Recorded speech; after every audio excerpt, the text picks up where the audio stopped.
Bonsoir à toutes et à tous, je suis ravie de vous accueillir sur ma chaîne. Aujourd'hui, j'ai envie de plonger avec vous dans une affaire qui a profondément marqué une petite ville côtière au nord-ouest de l'Italie. L'histoire se déroule en 2012, à Portofino, un lieu que beaucoup considèrent comme l'un des plus pittoresques et romantiques du pays. Pourtant, derrière la beauté colorée de ces maisons bordant le port et le va-et-vient incessant de yachts scintillants, un drame a surgi et a bouleversé pour longtemps la quiétude de la région. L'affaire dont je vais parler implique deux personnes. Un couple qui semblait d'abord heureux, mais dont la relation s'est achevée de la pire façon qui soit. Je t'invite à mettre un like et à t'abonner à ma chaîne pour ne rien rater des prochaines histoires que j'ai à raconter. Dans cette affaire, la première personne dont il faut parler est une jeune femme. Elle s'appelait Cynthia Braunova. Pour celles et ceux qui l'ont connue à Portofino, elle ne paraissait être qu'une résidente discrète mais chaleureuse, avec un accent anglais qui tranchait joliment sur la langue locale. Elle n'habitait cette ville italienne que depuis quelques années, mais elle y avait rapidement trouvé ses marques. En rejoignant l'équipe de réception dans un hôtel de luxe, elle était devenue un visage familier pour les touristes, souvent émerveillés de la voir parler couramment, plusieurs langues, et accueillir chacun avec un sourire sincère. Son charme venait autant de son élégance. Elle était grande, élancée, avec de longs cheveux châtains et des yeux verts perçants, que de sa personnalité. Elle avait le don d'écouter attentivement, de rassurer ceux qui semblèrent stressés par leur voyage. Les habitués de l'hôtel se souvenaient de ses conseils avisés pour choisir les meilleurs restaurants, ou de sa complicité lorsqu'il s'agissait d'organiser des excursions en bateau. Elle dégageait une forme d'énergie discrète, comme si elle avait grandi dans un univers où le service et la courtoisie étaient de mise, mais où elle avait également appris l'art de la diplomatie dans les rapports humains. Avant d'arriver en Italie, Cynthia avait vécu en Angleterre. Selon certains récits entendus plus tard, elle avait grandi dans une famille moyenne, ni pauvre ni riche, mais attachée à de solides valeurs. On racontait qu'elle avait quitté son pays natal pour fuir une relation compliquée, bien avant de connaître celui qui deviendrait son dernier compagnon. Peu de gens dans la ville étaient au courant de ce pan de sa vie, car elle n'en parlait presque jamais. Elle semblait avoir choisi l'Italie pour son climat doux, le dynamisme touristique et la promesse d'un nouveau départ. Très vite, elle s'était liée d'amitié avec des personnes dans l'hôtel et parmi les commerçants du port. Il n'était pas rare de la voir profiter de ses jours de congé pour se promener le long des quais, échanger quelques mots joyeux avec un pêcheur local ou saluer un tenancier de café. Cette sociabilité naturelle faisait d'elle une femme appréciée de tous, d'autant plus qu'elle s'impliquait parfois dans de petits événements caritatifs, notamment ceux organisés pour préserver la propreté des plages de la région. Sur le plan personnel, Cynthia donnait l'impression de ne jamais laisser paraître ses tourments. Elle manifestait un équilibre certain, allant jusqu'à rassurer ceux qui avaient une mauvaise journée, tout en gardant les détails de sa propre vie privée soigneusement enfermés. À l'hôtel, elle abordait rarement la question de sa vie sentimentale. Les seules confidences qu'elle laissait échapper concernaient des projets à court terme, comme l'envie de visiter une autre région italienne ou de retourner un jour en Angleterre pour présenter la Riviera Ligure à sa famille. Cette réserve n'avait fait qu'attiser la curiosité de certains. On l'observait parfois absorber ses pensées dans la contemplation de la mer, comme si elle entretenait un lien profond avec l'élément aquatique, ou peut-être un secret. Le cercle de proches qui l'entourait comptait des collègues, des amis de longue date résidant à l'étranger, ainsi qu'un cercle restreint de nouvelles relations à Portofino. Ceux-ci évoquaient une femme pleine d'empathie, d'ouverture d'esprit, qui aimait s'informer et explorer des sujets variés, l'art, l'histoire locale, la gastronomie. On la décrivait même comme particulièrement généreuse de son temps. Elle n'hésitait pas à dépanner une collègue en reprenant un shift ou à proposer son aide dès qu'un événement associatif se préparait dans la commune. Au fil de ces rencontres, elle avait également noué quelques contacts avec des familles italiennes de la région, partageant avec elles la découverte de coutumes, de traditions culinaires et linguistiques. Ce goût pour la culture et l'échange était d'ailleurs l'un des points forts de sa personnalité, renforçant cette image d'une femme épanouie et bien intégrée. Sur le plan affectif, si l'on en croit les témoignages recueillis après coup, Cynthia s'était mise à fréquenter un homme. Il était de Gênes, non loin de Portofino, et venait régulièrement dans la ville côtière pour différentes raisons professionnelles. Certains disaient qu'il travaillait pour une entreprise liée à la location de bateaux de luxe. D'autres affirmaient qu'il avait un rôle de coordinateur dans le milieu du tourisme. Quoi qu'il en soit, ce trentenaire, athlétique, à la silhouette imposante, se faisait remarquer par son allure assurée. Son nom était Marco Ferraro, et c'est ainsi que son destin croisa celui de Cynthia.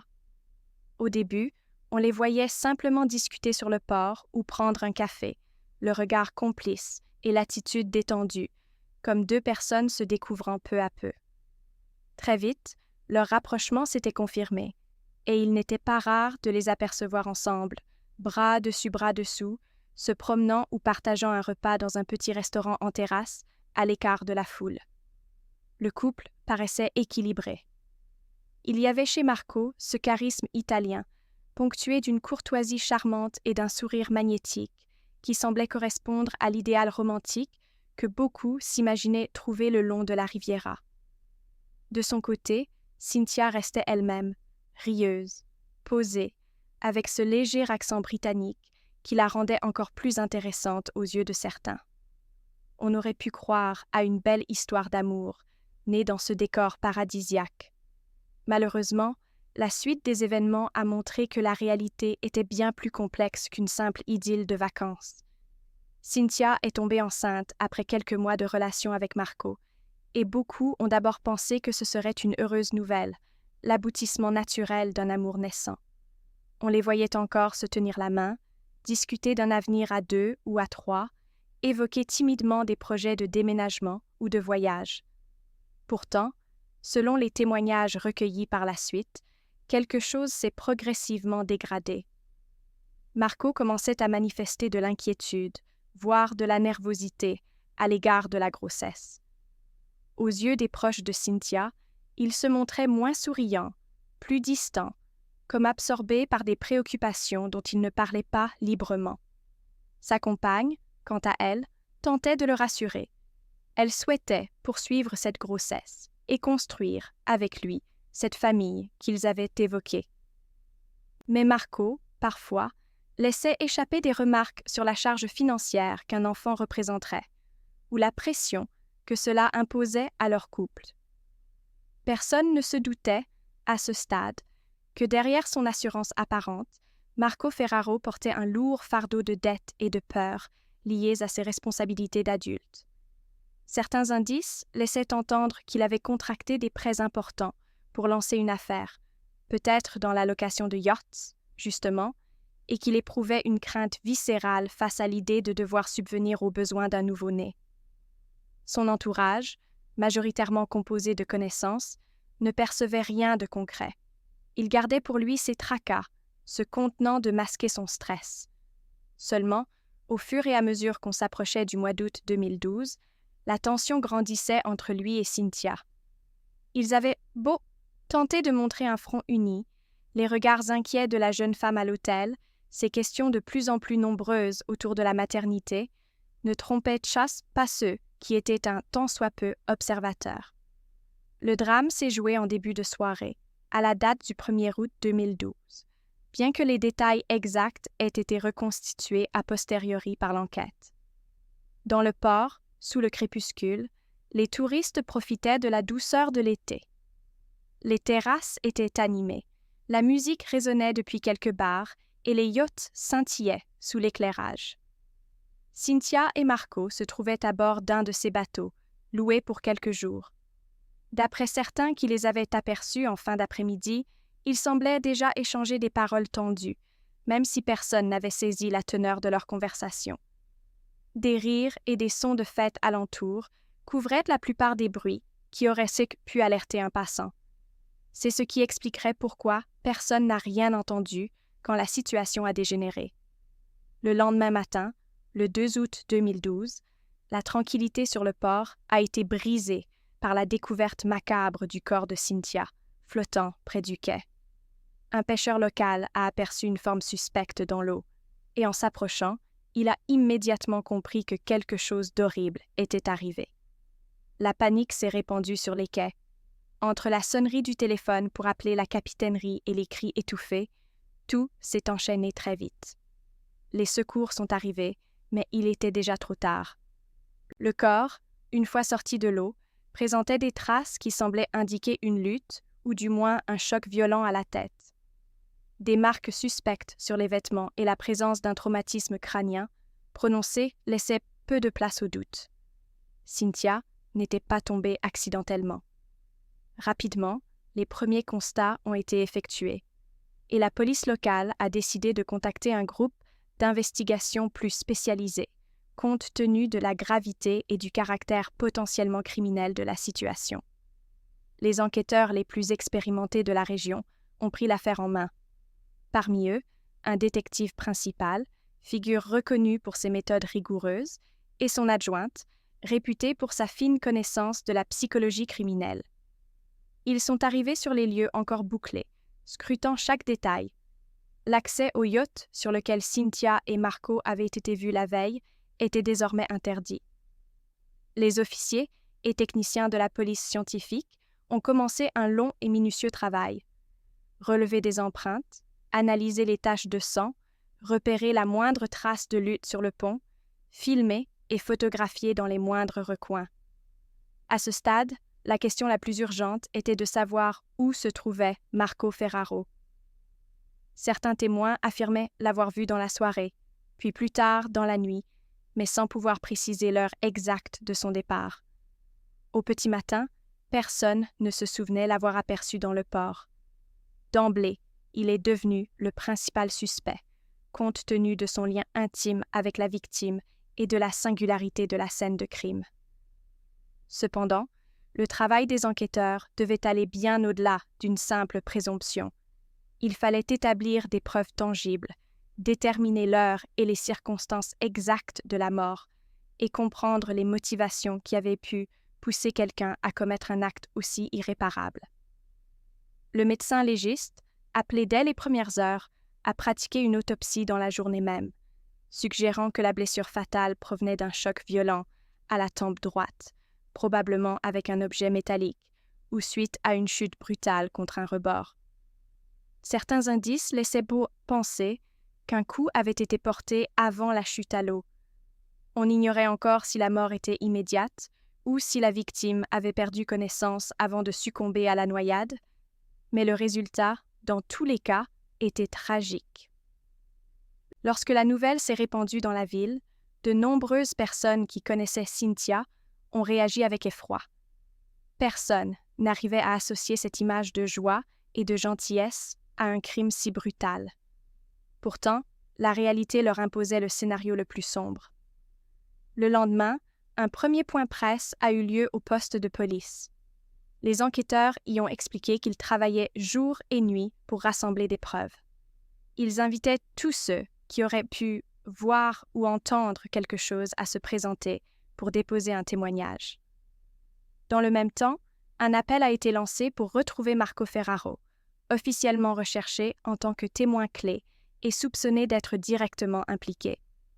Cette médiatisation soudaine a secoué la petite communauté de Portofino, car chacun connaissait, de près ou de loin, ce couple qui avait l'air heureux. Beaucoup se demandaient s'il s'agissait d'une dispute qui avait dégénéré, ou bien si un acte prémédité pouvait être envisagé. Certains spéculaient déjà sur l'idée que Marco aurait pu volontairement pousser Cynthia et tenter de camoufler le crime en faisant passer sa mort pour un accident, avant de prendre la fuite. Personne ne savait vraiment quoi penser, mais tous souhaitèrent des réponses claires pour soulager leur angoisse. Les jours suivants, la police scientifique a poursuivi ses analyses. Sur le pont du yacht, on a trouvé des traces de sang, correspondant vraisemblablement à une blessure au crâne. Les mains courantes montrèrent des éraflures, comme si quelqu'un avait tenté de se retenir avant de basculer. À l'intérieur de la cabine, le lit était défait et un verre cassé gisant au sol laissait deviner la violence de la dispute. Un sac contenant des vêtements de Cynthia a été retrouvé, ce qui confirmait qu'elle comptait sans doute passer la nuit sur le bateau. À la stupéfaction de beaucoup, un document étrange a été exhumé des affaires de la jeune femme. Un papier contractuel, rédigé en italien, dans lequel était mentionnée une somme importante que Marco devait rembourser. Le nom de Cynthia apparaissait, suggérant qu'elle était soit caution, soit potentiellement impliquée d'une manière ou d'une autre dans ce prêt. Tout indiquait que ce point financier avait pu nourrir des tensions au sein du couple, exacerbées par la grossesse. Pendant ce temps, l'étau se resserrait. Les enquêteurs ont interrogé un large éventail de personnes gravitant autour de la victime et du suspect. Des proches collaborateurs de Cynthia ont mentionné qu'elle paraissait stressée les derniers jours, confiant à demi-mot qu'elle avait découvert que Marco traversait une grave crise financière. Un proche de Marco, de son côté, a confirmé qu'il avait des dettes et qu'il cherchait désespérément une solution pour les éponger avant de sombrer dans un gouffre sans fond. Cette situation créait un mobile évident. La grossesse de Cynthia signifiait une responsabilité supplémentaire pour Marco, ce qui aurait pu alimenter sa peur, déjà attisée par l'impasse économique dans laquelle il se trouvait. La question restait de savoir si tout cela avait vraiment pu conduire à un meurtre. S'agissait-il d'un geste impulsif, d'un moment de colère incontrôlé qui a mal tourné, ou bien d'un acte prémédité par crainte de voir sa vie s'écrouler? Les experts en médecine légale se sont attachés à analyser la trajectoire du choc qui avait causé la blessure de Cynthia, étudiant la possibilité d'une simple chute accidentelle. Néanmoins, la force de l'impact et la présence de traces évoquant une lutte sur la peau de la victime laissaient fortement soupçonner un acte volontaire. Les images prélevées sur les caméras de surveillance du port n'offraient qu'un champ de vision partiel. On y apercevait simplement le yacht secoué par quelques mouvements, peu avant minuit, sans pour autant discerner clairement ce qui se passait à l'intérieur. C'est dans ce climat de recherche frénétique que le principal enquêteur et son équipe ont commencé à dresser la liste des suspects potentiels. Naturellement, Marco se trouvait en tête, mais la police a tout de même élargi la vigilance à d'autres personnes. On se demandait si, dans le cercle d'amis ou de collègues de la victime, quelqu'un aurait pu lui en vouloir. Les dettes de Marco impliquaient-elles des prêteurs potentiellement dangereux? Cynthia aurait-elle pu être la cible d'un tiers? Malgré ces hypothèses, la logique la plus évidente pointait vers le compagnon. Or, sans aucune trace de lui dans les jours qui ont suivi, l'inquiétude grandissait. S'il était en cavale, cela confirmait aux yeux de la population sa culpabilité. Pendant plusieurs journées, la police a multiplié les barrages routiers et les messages d'alerte, notamment à Gênes et dans ses environs, afin de repérer Marco. L'approche la plus professionnelle consistait à éviter de tirer des conclusions hâtives, tout en conservant la prudence nécessaire. Des uniformes sillonnant la côte, vérifiant les auberges, les bateaux en partance, se renseignant auprès d'éventuels témoins qui l'auraient aperçu. Finalement, le 5 août 2012, un appel a été reçu. Un employé d'une station-service à la sortie de Gênes affirmait avoir vu un homme, nerveux, correspondant à la description du suspect. Une patrouille s'est immédiatement rendue sur place et a intercepté l'individu en question, qui s'est avéré être Marco Ferraro. Son arrestation s'est déroulée sans résistance notable. Les officiers ont rapporté qu'il paraissait épuisé et désorienté. De retour au poste de police, Marco a été placé en détention provisoire.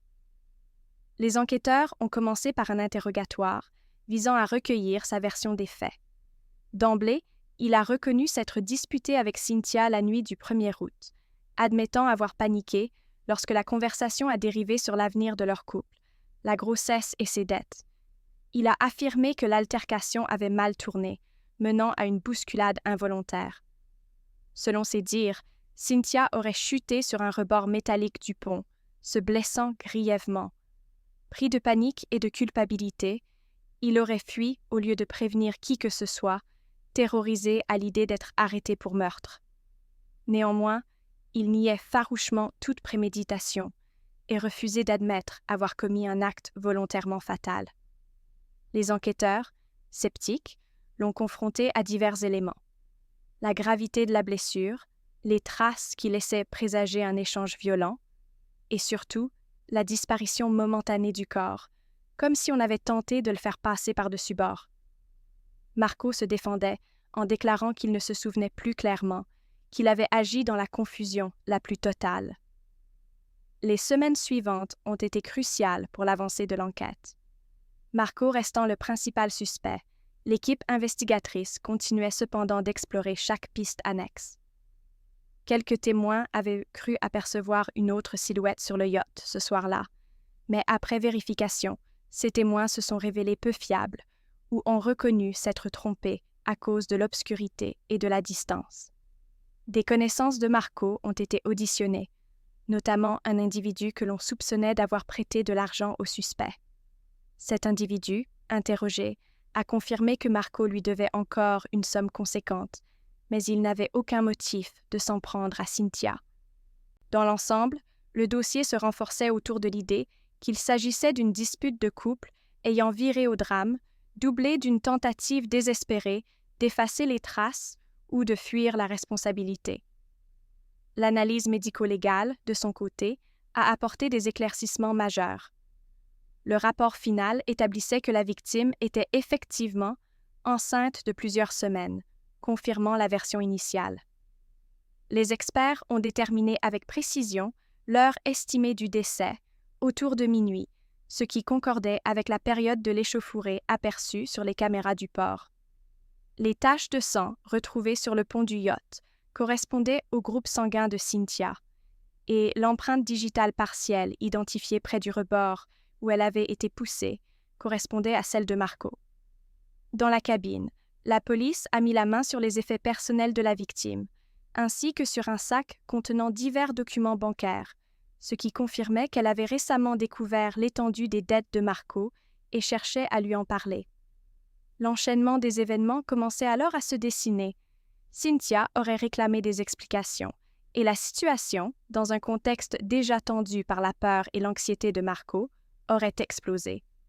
Au fil des interrogatoires, Marco a changé sa version à plusieurs reprises, ce qui a rendu ses déclarations confuses. Un jour, il disait que Cynthia avait menacé de le quitter. Un autre, il prétendait qu'elle était tombée accidentellement et qu'il avait tenté de la relever avant de réaliser que la situation était sans espoir. Ces revirements successifs ne jouaient pas en sa faveur. À mesure que l'enquête s'approfondissait, un nouveau détail est apparu comme une pièce maîtresse du puzzle. L'examen attentif du dossier contractuel dont Cynthia disposait révélait qu'elle était prête à aider Marco à se sortir de cette spirale d'endettement, à condition qu'il s'ouvre à elle et qu'il cherche une solution plus saine que la fuite ou le mensonge. Cette découverte allait à l'encontre de l'idée d'un climat haineux entre eux. L'hypothèse la plus probante restait celle d'un accès de panique. Le suspect, terrifié par la perspective d'assumer une paternité et d'avouer ses difficultés, aurait réagi de manière brutale lorsque la jeune femme lui aurait déclaré qu'elle ne comptait pas renoncer à sa grossesse et qu'elle désirait qu'il reconnaisse ses responsabilités. Malgré tout, il fallait encore examiner les éventuels suspects secondaires. Les enquêteurs ne voulaient pas ignorer la possibilité qu'un tiers ait pu s'introduire sur le yacht, ou qu'un individu endeuillé par une précédente dette de Marco ait voulu se venger et ait agressé Cynthia pour atteindre le suspect. Cependant, rien dans les éléments concrets ne soutenait cette théorie. Aucun signe de cambriolage, aucun indice de présence étrangère, aucune trace de lutte avec un autre protagoniste. Par ailleurs, plusieurs témoignages concordaient pour dire que, tard dans la soirée, seules 2 silhouettes étaient visibles sur le pont. Tout pointait vers la culpabilité de Marco, même si celui-ci persistait à se défendre en arguant qu'il n'avait jamais eu l'intention de tuer la femme qu'il prétendait aimer.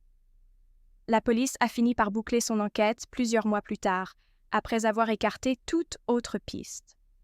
Le dossier s'est alors retrouvé dans les mains des procureurs chargés d'instruire l'affaire.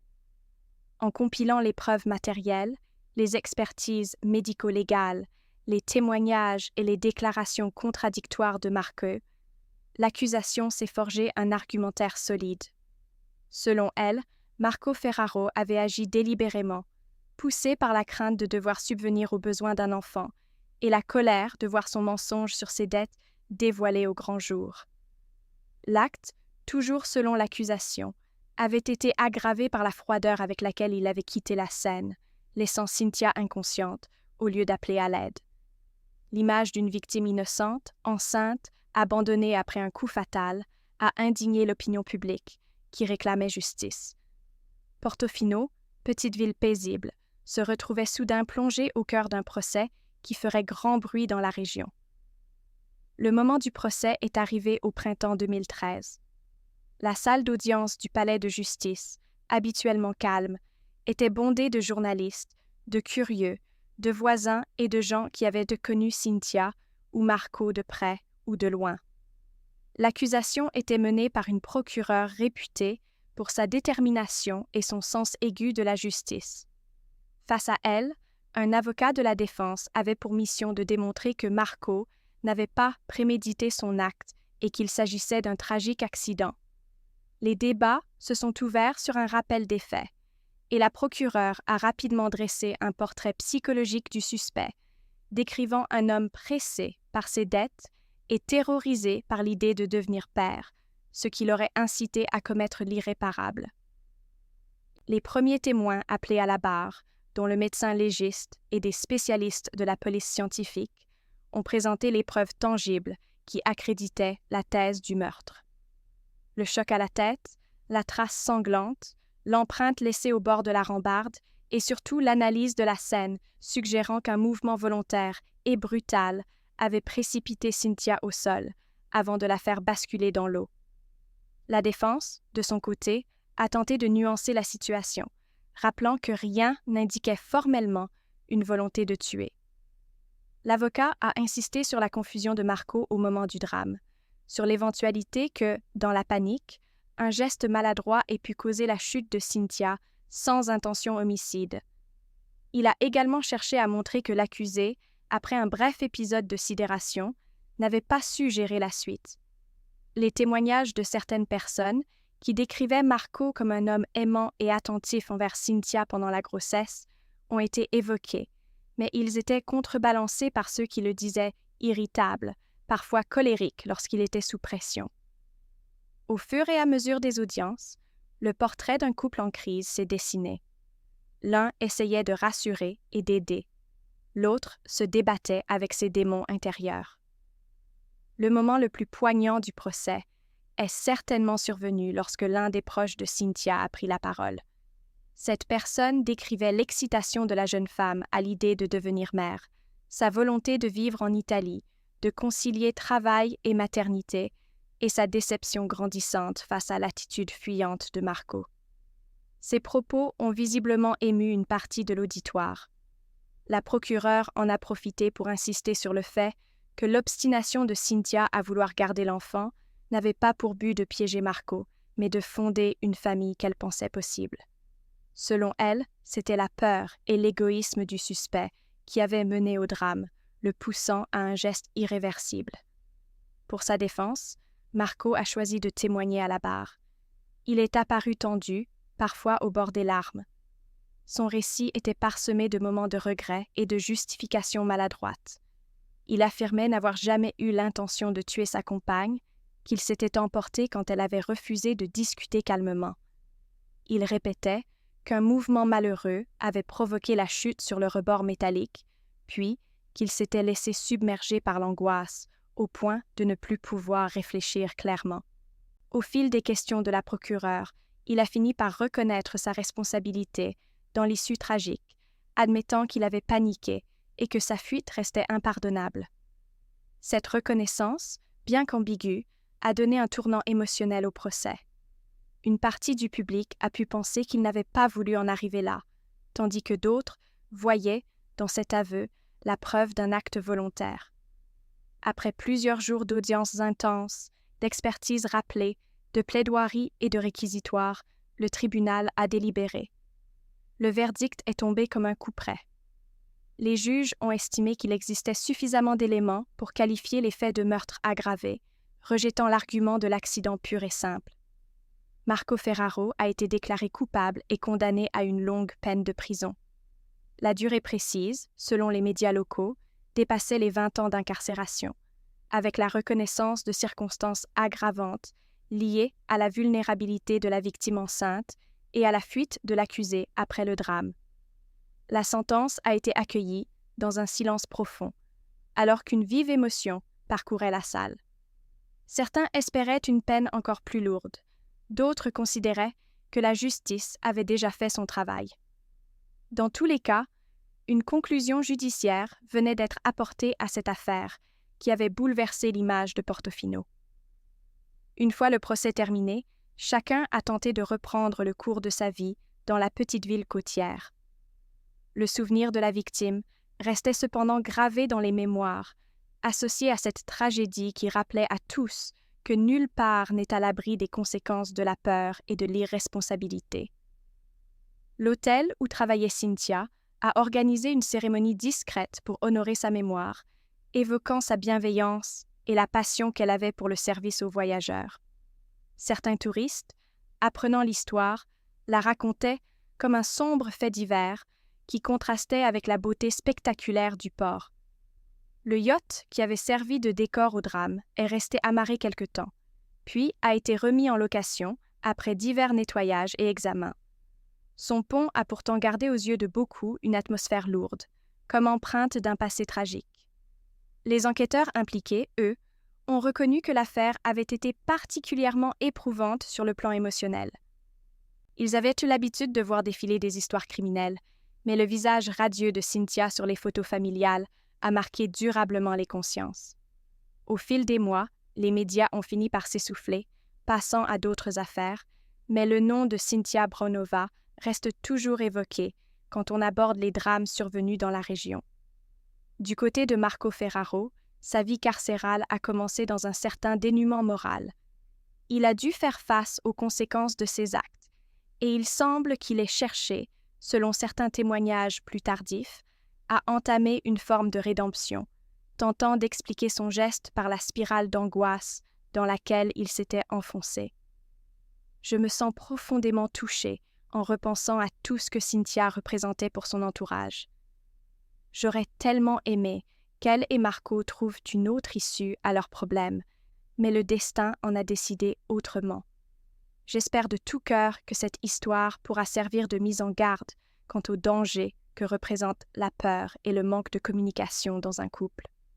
Je vous remercie de m'avoir suivi jusqu'au bout de ce récit. J'ai préparé d'autres vidéos dans lesquelles je partage des histoires tout aussi édifiantes et bouleversantes. Je vous invite à rester sur ma chaîne si vous souhaitez découvrir ces enquêtes passionnantes. J'ai également réalisé des reportages sur d'autres affaires criminelles marquantes, et je serais ravie que vous continuiez à me suivre pour explorer ensemble les zones d'ombre de la psychologie humaine. Enfin, je vous dis à très bientôt pour de nouvelles histoires, et merci encore pour votre soutien.